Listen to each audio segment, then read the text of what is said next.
I remember when I was about 12 onward, I'd randomly wake up in the middle of the night to my abusive mother standing in the doorway. She had this look she would give when she was particularly messed up, between the alcohol and opioids and sleeping pills she'd mix. It was absolutely satanic. On multiple occasions, I would wake up to her just staring at me, but way longer than just to check on me. She would just stand there for what seemed like forever, and if I even slightly moved, she'd scream at me for being awake and punish me.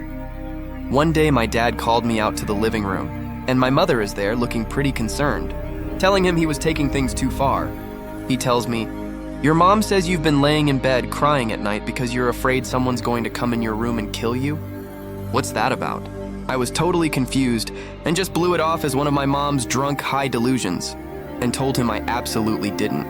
It wasn't until I was an adult that I realized that whenever my mother said something about someone else, she was projecting. Like she told me for years that she suspected that my dad was cheating on her. She was actually cheating on him. Bitch was probably getting fucked up out of her mind and thinking about killing me in my own bed. We don't talk anymore, and I've informed her I will use whatever force necessary to remove her from my property if she ever gets it in her head to show up. This genuinely scared the life out of my... I'm so sorry you had to go through that. I appreciate it, but honestly, I got out and have a decent life right now. Ended up with a loving partner and a derpy, but fantastic rescue kitty, and I never have to see or talk to any of them again. Sometimes it still gets to me. But when I got out, I saw similar abusive tendencies manifesting in myself, took myself to therapy, and read every self-help book on the topic I could get my hands on. I wasn't doing murder stare-downs or anything like that, but I realized I'd never managed to navigate emotions or conflict correctly, and I didn't want to be like them.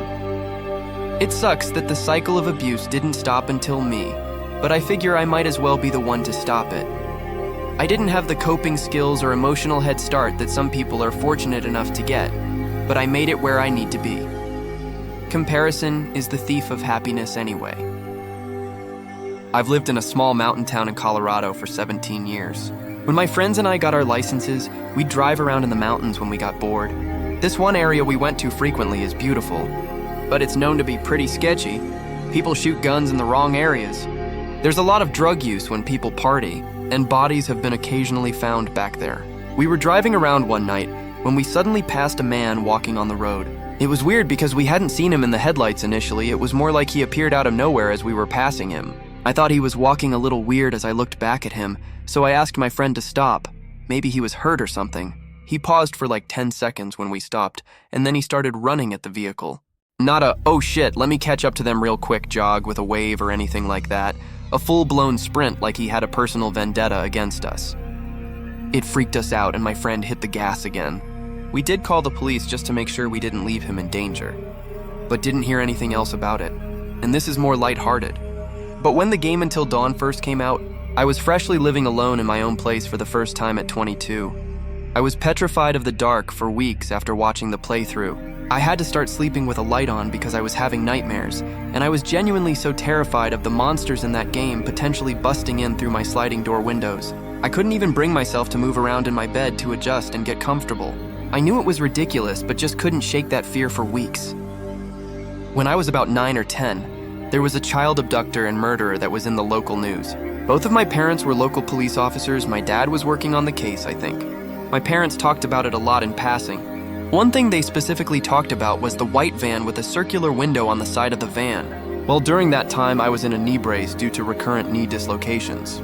However, I was an active child, so I didn't let it keep me from going out anywhere. Well, one day I decided to go with my sisters and their friends to collect paper money for our paper route. Well, as we were walking, me limping, a white van with the circular window passed by our group. The first time we didn't think of it because we lived on a main road. After the third time seeing it, we all got a little scared. My sisters and their friends were saying how they can just make a run for it, they'll be fine. At that point, I started sobbing because I knew I wouldn't get away because of my knee. My sisters ended up walking me home and told me to lock the door. Then they left me by myself. I remember spending the next couple hours avoiding windows and doors in case the van saw where I lived. It was pretty terrifying as a child. When I think about it now, I wonder how much my sisters might have exaggerated what they saw in order to scare me, so they wouldn't have me tagging along. My dad and I, probably 8 at the time, too big for a booster seat, too small for the front seat, so I was still in the back, were driving home from something, It was a 2 lanes each way divided highway, and there were a lot of tractor trailers. My dad went to pass one, but we ended up getting boxed in. And it wasn't just a slow truck slowly passing another truck thing. It went on long enough that it was clearly on purpose. So here we are, one truck purposely going slow in front of us, one blocking the side of us, and our open side was against solid rock as they tried to push us off the road. I remember my dad being freaked out and trying to get the license plates of the trucks to give to the police, who he couldn't call at the moment because we were in a cell phone dead zone. I looked up from the book I was reading and made eye contact with one of the drivers. He had a big white beard and looked straight at me with a sinister smile that, had I not already stopped believing in Santa Claus, would have made me scared of Christmas. Eventually, we got to a town and were able to get into a parking lot where my dad called the police. We waited 10 minutes or so to get distance from the trucks, then got back on the road and thankfully didn't cross them again. When I was about 14 years old, I was home alone while my parents were out visiting some friends. Around 9:30 at night, I suddenly hear some voices downstairs. I knew all the doors were locked and no one besides my parents could get in, so I was afraid the house was broken into, so I start to listen. It sounds like at least a dozen people having some sort of dinner party, though I can't make out exactly what they're saying. I make it halfway down the stairs, and I still hear the voices all talking. Finally, I yell out, "Hello," and all the voices instantly stop and I didn't hear anything again. Craziest thing I've ever experienced. Something similar happened to me when I was a kid. My brother and I were staying over at the neighbor's house since our parents were at a wedding or something out of town. We stayed over at the neighbor's house a bunch of times, so it wasn't weird or anything. I woke up very early in the morning and I heard a whole bunch of people making a lot of noise, kind of like a party, in the living room. I was like 5 years old, but I knew there was no way the elderly neighbors were having a party. I looked over at my brother and he was fast asleep. It freaked me out, and when I went to check it out and called out to the neighbor lady like, "What's going on?" But then the noises just stopped. It sounded exactly like you were describing. I never told anyone. So I nearly got kidnapped. And my least favorite teacher saved me. Basically, I was late leaving from my school, so no other kids were around. Then a man came up to me and offered to bring me to the sweet shop. I said no, but he urged and urged me. My teacher was on the other side of the parking lot when she noticed and kept her eye on me. And he kept looking over to see if my teacher was gone yet, but she stayed to make sure I was there. Eventually, I walked over to her to try to detour the man, and it worked. I didn't really understand the implications of what could have happened since I was 7, but this now scares me to think about. I forgot to finish the story, but I actually went to the sweet shop after once I saw him leave, which probably wasn't smart, but all for sweets. So scary. I think I had something similar happen to me around the age of 7. I was walking to the park just outside my neighborhood when a man pulled up next to me and got out of his car. He pointed to a random bush and said, "Hey, did you know a turtle lives in that bush there?" I remember really wanting to look, but some instinct told me not to turn my back on him. I just kind of froze up and stared at the guy thinking, how does he know? He just got here? He kept urging me to turn around and look at the turtle when a random cop car drove down the road. He saw the red and blue, literally jumped in his car and bolted. The cop didn't even seem to notice us, but I think that saved my life looking back. I checked the bush after he left, and guess what? No freaking turtle. Okay, so there's a few bits of context. Growing up, I looked older than I was, but it doesn't change anything really. I was around 10, but I looked about 11, 12. I usually walked an old lady's dog at the time, small pug around the block, and she was super nice and paid me $1 for it. I decided to go to my local shop, which was only a 5-minute walk from my house. Some guy came in while I was looking at the sweets and started talking to me. It was a long time ago, I can't remember the conversation, but I remember parts of the more creepy bits. He offered to buy me sweets and a few fizzy drinks. And being the gluttonous 10-year-old I was, I accepted. He paid around $20 on sweets alone. He somehow knew I had a much younger sister and asked if she liked bonbons. I replied that I didn't know, but she probably couldn't eat them yet. And then when we got to the drinks, he asked, "What school do you go to?" Keep in mind, I'm 10, I'm alone at this shop, and I didn't know this guy. I just pretended I didn't know, but then he said my school. "You go to school, right?" My heart dropped for a second since, again, I'd never seen this man before in my life. I stupidly, probably put other kids in danger if this man had bad intentions, said I went to a school down the hill from my actual school. He then asked where I lived, and then it sort of clicked for me.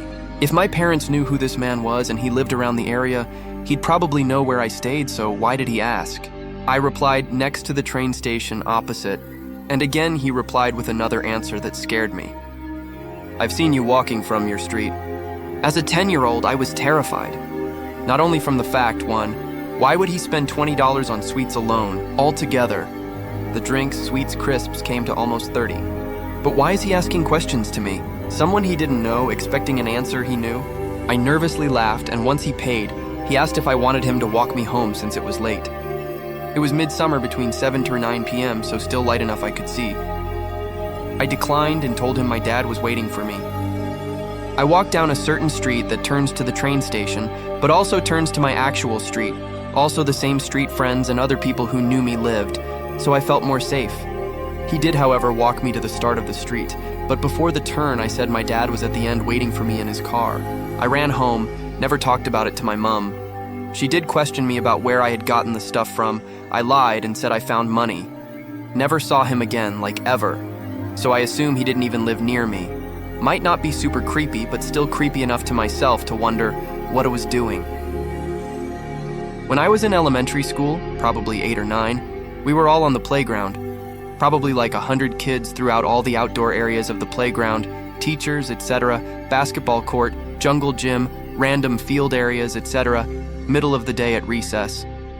Bright and sunny and not a cloud in the sky. I was looking across the playground and all of a sudden there was one flash where everyone was running inside in unison, and then, almost immediately, another flash where everybody was fucking gone.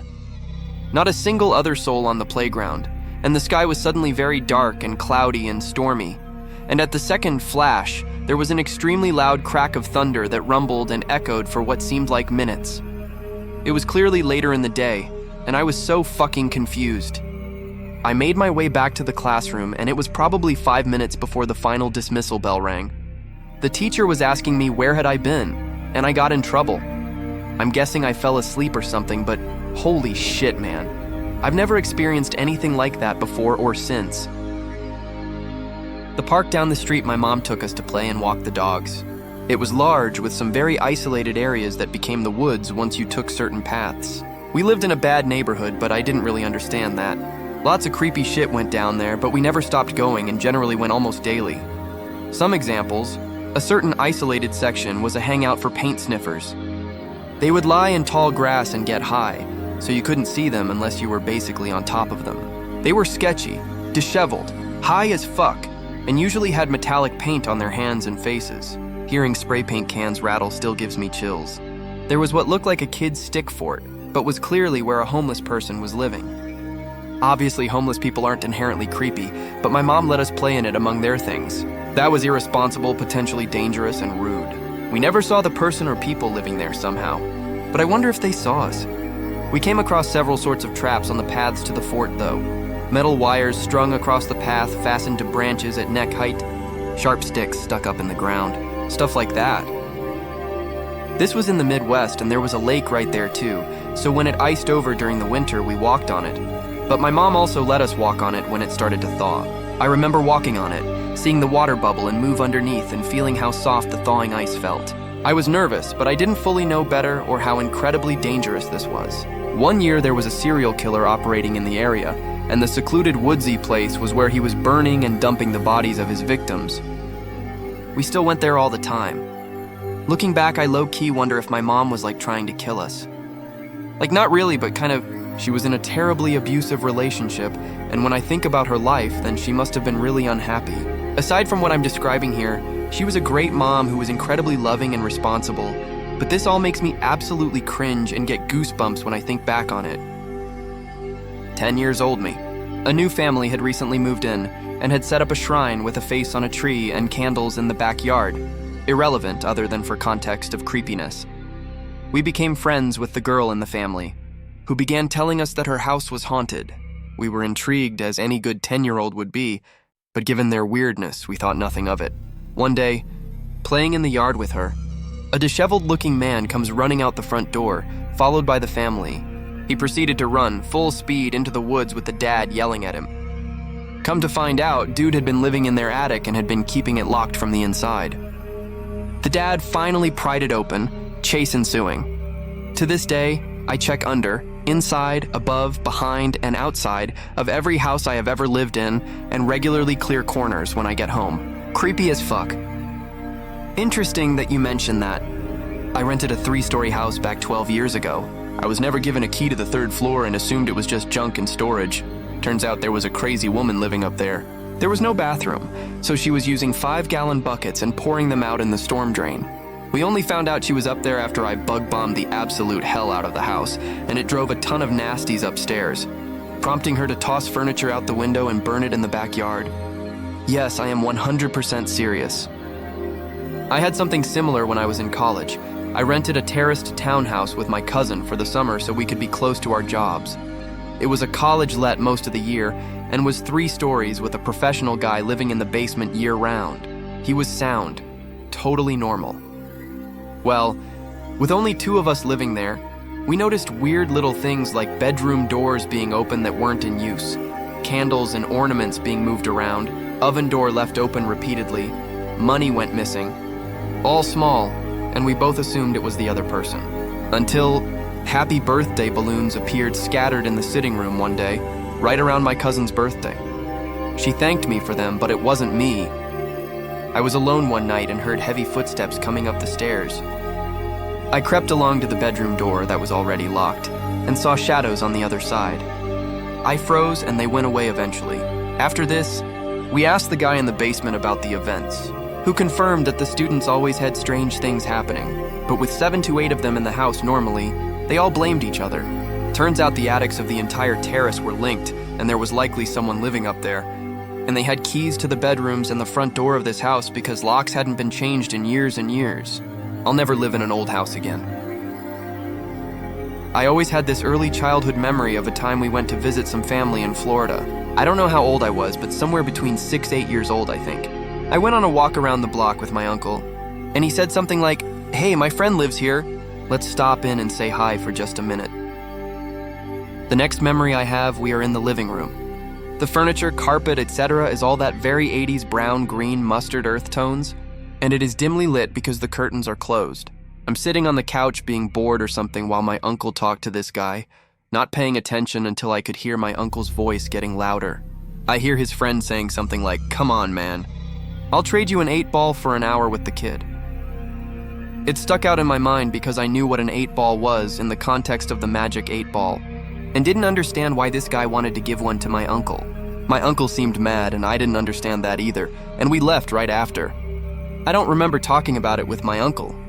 I think because I could tell he was mad, and that confused and scared me. My uncle had a crack and cocaine problem that eventually gave him a heart attack and killed him when I was about 19. And it wasn't until then that the memory clicked into place and I realized what had actually almost happened to me. I have no idea why my uncle thought it was a good idea to bring a kid to a pickup, but I'm grateful he didn't pimp me out.